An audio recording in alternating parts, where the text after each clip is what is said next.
हम पढ़ेंगे BA third year का पहला लेसन जो है कि प्रागैतिहासिक पृष्ठभूमि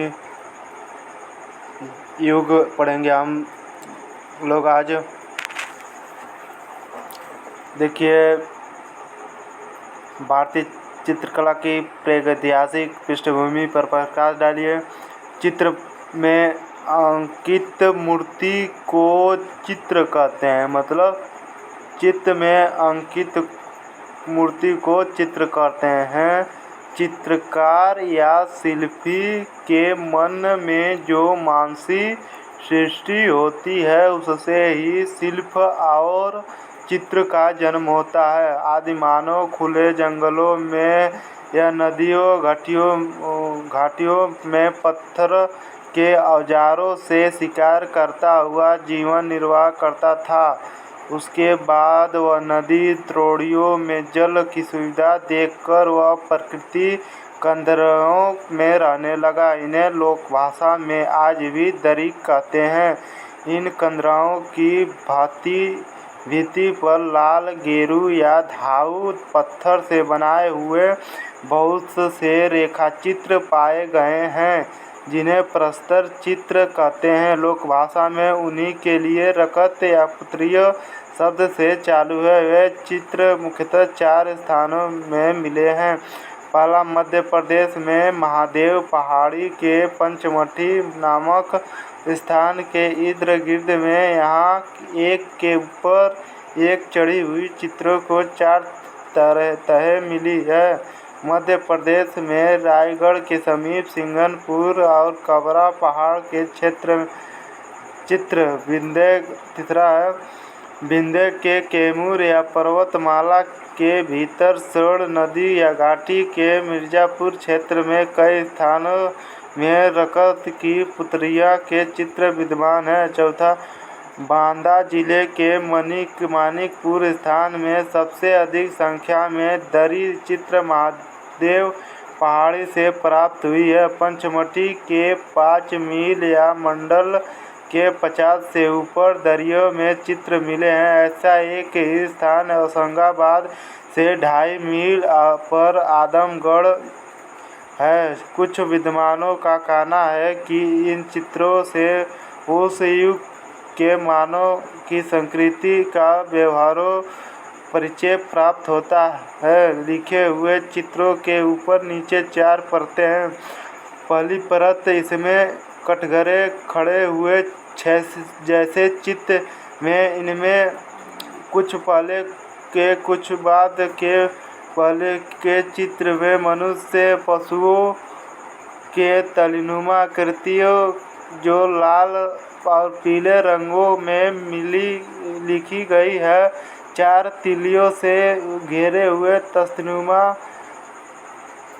कर्ण धड़ के ऊपर तिकोना से सिर जोड़ा गया है और काया के भीतर की सूनी जगह में कुछ लहरीदार खड़ी रेखाएं बनाई गई है। माना पेड़ की छाल या वलक जैसे वस्त्र सूचक हो। या चित्र कुछ काम मिले और इनके ऊपर दूसरे प्रकार के चित्र इन्हें ढकते हुए पाए जाते हैं। दूसरी परत, इसमें भूरे या पीले रंग के चित्र बड़े होते हुए कुछ स्वाभाविक के लिए हुए हैं। ये सभी पहले और बाद के हैं। पहले के चित्र बड़ोल और कुछ स्वाभाविक चाल का, उनकी गर्दन लंबी, बाल लहराते हुए, सिर बावलियों, टांगें सलाई जैसी और घरारे किनारेदार। उत्तरकालीन दूसरी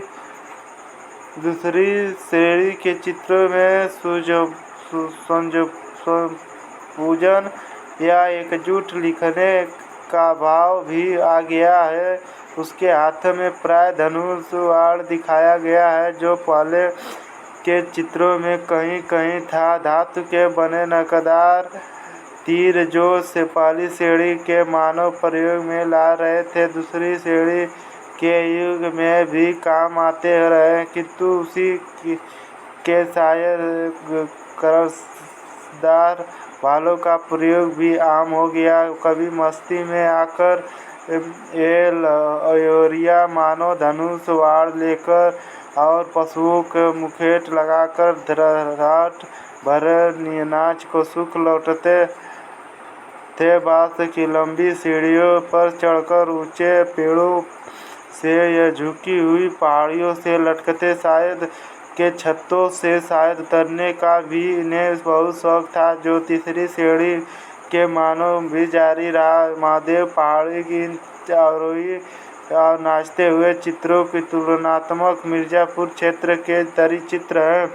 तीसरी और चौथी परत इनमें सांस्कृतिक रहन सहन का नक्शा बदल जाता है। आदिकालीन शिकारियों के स्थान में शस्त्रधारी सैनिक और घुड़सवार थोड़ा धनुष वाण तलवार से युद्ध करते हुए दिखाया गया है। गायों के लिए धाड़ मरने वालों के चित्र भी हैं। घरेलू जीवन के चित्र में बहुत हंस मोर आदि चिड़िया और सुअर आदि कुत्ते पशु भी दिखाए गए हैं। होशंगाबाद के निकट आजमगढ़ के दरी चित्रों में बड़े हाथी के चित्र हैं जो यहाँ सबसे पुराना है। और दूसरी श्रेणी के उत्तरकालीन चित्रों के साथ का महादेव पहाड़ी के उत्तरकालीन तीसरी पूर्वी है।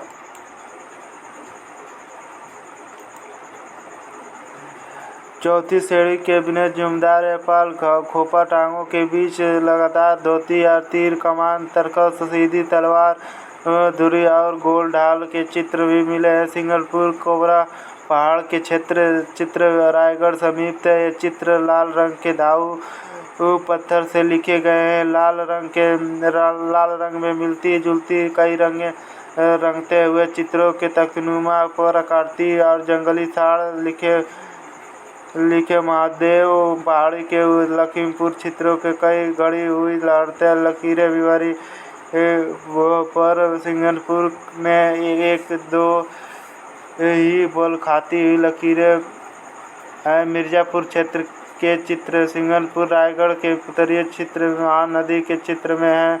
पंचमटी के चित्र में नर्मदा नदी के द्रोणी में है और मिर्जापुर के दरी चित्र में सोने नदी की घाटी में है। तीनों नदियों घने जंगलों और पहाड़ों से भरी हुई है जहाँ आदि मानव सुरक्षा से निवास कर सकता था। सोन नदी घाटी बने चित्रों में अखेट नृत्य के चित्र है और ये महादेव पहाड़ी के चित्रों द्वितीय श्रेणी चित्रों के समकालीन है।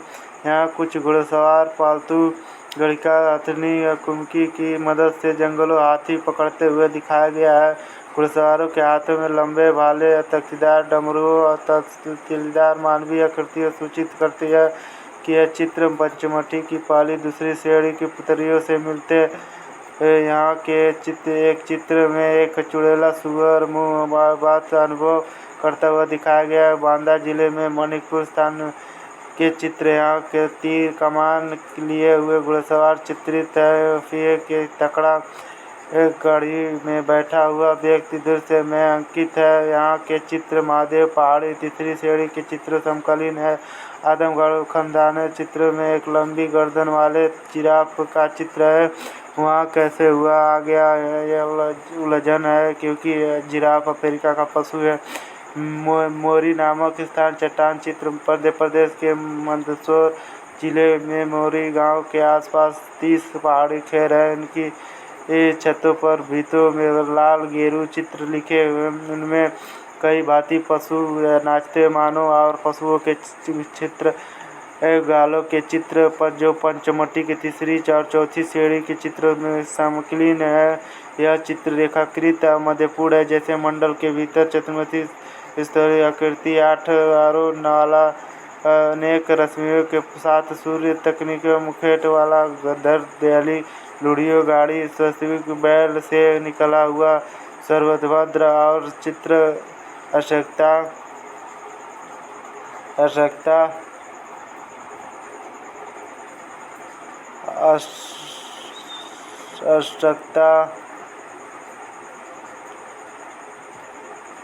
कमल जिसके भीतर 4 जुड़ी हुई पीपल के पत्तियों दिखाई गई है और जो सिंधु घाटी की कला में मिलती है। चट्टानों में पर खुदे चित्र, रकत पुतरियों के चित्र तो पहाड़ी खोए की भांति भित्त या छत पर लिखे जाते हैं, किंतु चट्टानों पर खरोच हुए चित्र, खुले स्थानों पर लिखित चित्रों की अपेक्षा उत्कीर्ण चित्रों का विस्तार कहीं अधिक है। अटक से लगभग 6 मील नीचे की ओर सिंध के किनारे मजमदार गजदाब घड़ियों नामक स्थानों में खुली चट्टानों पर खुदे हुए चित्रों में मानव और पशुओं के आकृतियां हैं, जिनमें घोड़े, ऊंट और हाथियों पर चढ़े हुए योद्धा हथियारों से लेकर लड़ते हुए दिखाए गए हैं। उड़ीसा के संबलपुर, हैदराबाद के रायपुर, मद्रास के बलीपुर स्थानों चट्टानों पर खुदे हुए अनेक चित्र मिले हैं। इन्हें चित्र चट्टान की छिताई करके बनाई गई आकृतियों रखना चाहिए। जय हिंद दोस्तों।